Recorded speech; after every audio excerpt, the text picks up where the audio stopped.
Благодарам. Почитувам председателя, почитувани колеги пратеници.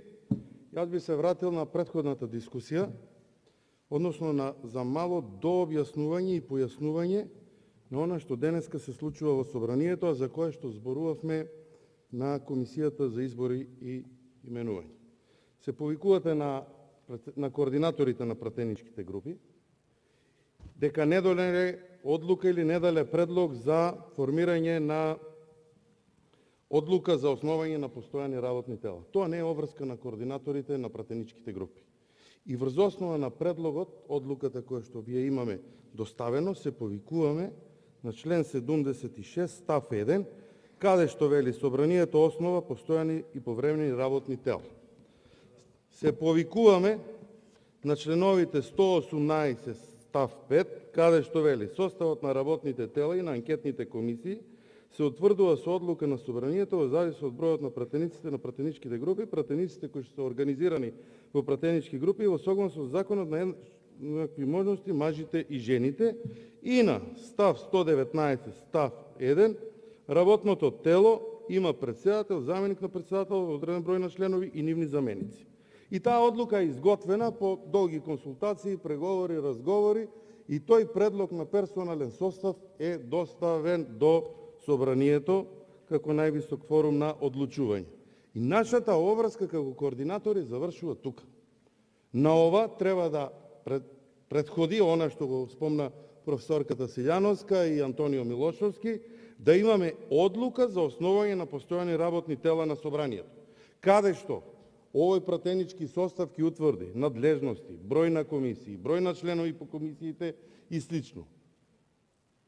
Така да, повикувајќи се дека координаторите не доставиле одлука, ние не можеме да ви доставуваме одлуки за нешто што е природно, нормално и некои процедури кои што треба да имаат свој тек. Односно, прво, донесување на одлука за формирање на постојани работни тела.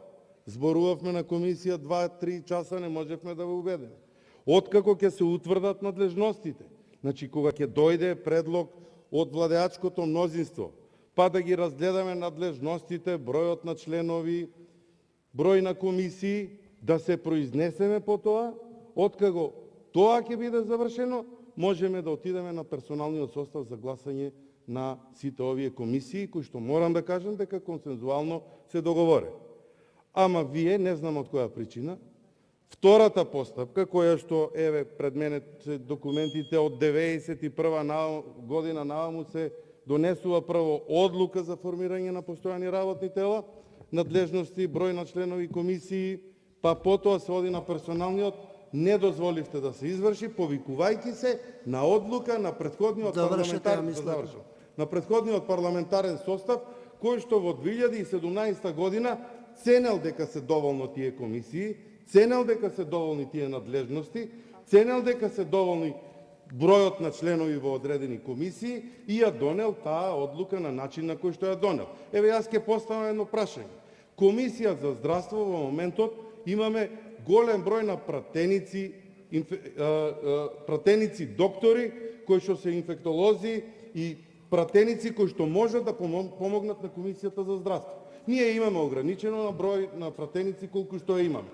5-10, завршувам за кратко.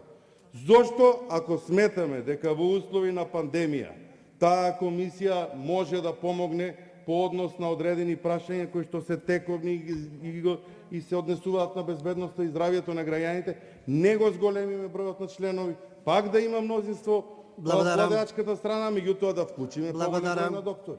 Благодарам. А ние таа постапка, тој чекор го скокнавме за да поминеме на персоналниот состав. Благодарам.